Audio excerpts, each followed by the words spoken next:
weather again, where they say they might be snowing further north actually. Let's see if it comes down here and talk about actually light pollution in the air. Almost like random pieces of dust floating in the air that I captured.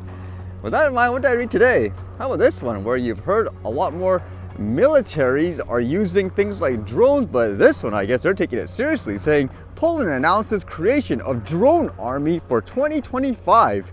As it says here, Poland's defense minister, Władysław Kosyniak-Kamysz, said Poland will establish a comprehensive unmanned army by early 2025. RMF24 reports. Poland's decision to build defensive lines and develop a drone army is driven by several strategic factors, particularly in response to regional security concerns due to Russian aggression in Ukraine. Speaking during the Polish Navy Day celebrations on the 28th of November, Kosyniak-Kamysz said the unmanned troops will include aerial, ground, surface, and underwater vehicles. He emphasized that the naval forces would specifically focus on surface and underwater drone operations. It actually makes me wonder if it's all remote, could you literally just get someone from their homes to remotely control these? It says, Kosyniak-Kamysz highlighted the critical need for a sophisticated strategy for mass-producing next-generation drones, noting that drone technology evolves rapidly week by week. This announcement follows recent strategic developments, including the government's 18 November Memorandum of Intent with manufacturers to produce nitrocellulose and gunpowder for large-caliber ammunition production. Poland has invited Slovakia to participate in the Eastern Shield project, aimed at constructing fortification infrastructure along the borders with Russia and Belarus. And speaking with that thought, I suppose, of increasing a drone army and getting pilots, this one looked like it was an ad of sort for Ukraine to advertise, I suppose, for things like drone pilots, and at the same time, how they took out, like according to this, a $10 million vehicle in the war with an FPV drone. Now, this is a rough translation anyways, but it says together with the Battle Brothers, he destroyed more than 100 targets, burned expensive enemy equipment, infantry on assault, and cut logistical routes of the occupiers on the front. And they say an FPV drone destroyed ZRK OSA worth $10 million. I'm guessing just based on this because it says stopped Russian tanks attempt to shoot Ukrainian defenders. Can you imagine that? A drone that's maybe a little bit over $100 or something that destroyed something worth $10 million. And apparently, I guess with this video, it says he's explaining his emotions, I suppose, when he's actually flying it, saying what it felt when I hit the windshield of Russian trucks, about preparing the group before the combat trips, and how the experience of playing in, if this is the right way to say it, FIFA Seku helped become a top pilot. So as mentioned, this did seem like one of those ads, kind of like what you see here where they encourage you to join the armed forces and all that. But in here, I would say too, when they're recruiting people, I would trust the experienced people that actually use this stuff all the time versus people who just, I don't know, paid a lot of money, because you don't actually learn how to fly much here anyways. When you get like those certificates currently, it's more focused on just checking a lot of boxes, answering all these questions related to, like, just say manned aircraft, when it has no real application to you actually flying, like it's something with a remote control and all that. But either way, lots of countries trying to go full steam ahead with drone armies per se, huh? And I was reading this, which was kind of a crazy piece of news. There's a postal strike here still, which is causing a disaster for a lot of people. Can you imagine that during this Black Friday week and all that, the Christmas season? And because the post office went on strike, a lot of people are upset. They say they stand firm. But how about this one, where apparently they're actually laying people off, and this is a union? It makes me wonder, how is that possible? Because if you lay people off in a union job, don't they lose all their benefits usually for these types of work? It's usually based on how long you work for the company. Like here it says, Canada Post says it has been temporarily laying off striking workers. The union representing Canada Post workers says the Crown Corporation has been laying striking employees off as the labor action by more than 55,000 workers approaches the 2-week mark.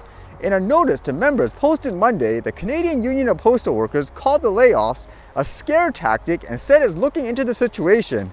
The notice pointed to a section of the Canada Labour Code that forbids employers from laying off workers who are participating in a strike. Canada Post spokeswoman Lisa Liu confirmed the layoffs to CBC News, saying, quote, "Unfortunately, due to CUPW's ongoing national labor disruption and the significant impact on the company, we have made adjustments to our operations," Liu wrote in a statement. She said the organization has informed employees that the collective agreements are no longer in effect and their conditions of employment have now changed, as per the Canada Labour Code, referring to a different section of the code that covers lockout notices. About 55,000 ROE were sent to Service Canada but not to individual members due to the current lack of mail delivery. That's kind of ironic. It says, according to Gallant, he couldn't confirm the number of layoffs but said it was towards the hundreds and that both full-time and part-time workers were affected. I actually never heard of that before in this regards, especially since this is a public service, it's publicly funded. But it makes you wonder too, in terms of their financials. I was actually looking at it out of curiosity, and when you look at it from their official site, it says here the Canada Post segment profit loss before tax. Holy smokes, look at this. Ever since after 2017, they've been losing millions of dollars, like 276 million in 2018, and then in 2023, just last year, they lost $748 million. Wow, what the heck is going on? I guess that was one of the topics that came up too, where they're bleeding so much money. It makes you wonder, should people be demanding for, a raise of sort, or is this outdated in terms of the service that's being provided? Is it necessary with the way things are being done? Wow, that's a lot of money being lost. I know this is a really heated topic too, because you could say, for example, in one end, you hope everything sorts out and they recover because no one should deserve to lose their job in this way. And then I know there's a lot of other people, for example, like small business people, saying they're doing this purposely during this time, like the busiest season of the year, because they think it'll give them better negotiating power. So it's basically two sides going at it. But either way, hopefully there's a resolution soon, huh?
All right, see you guys later.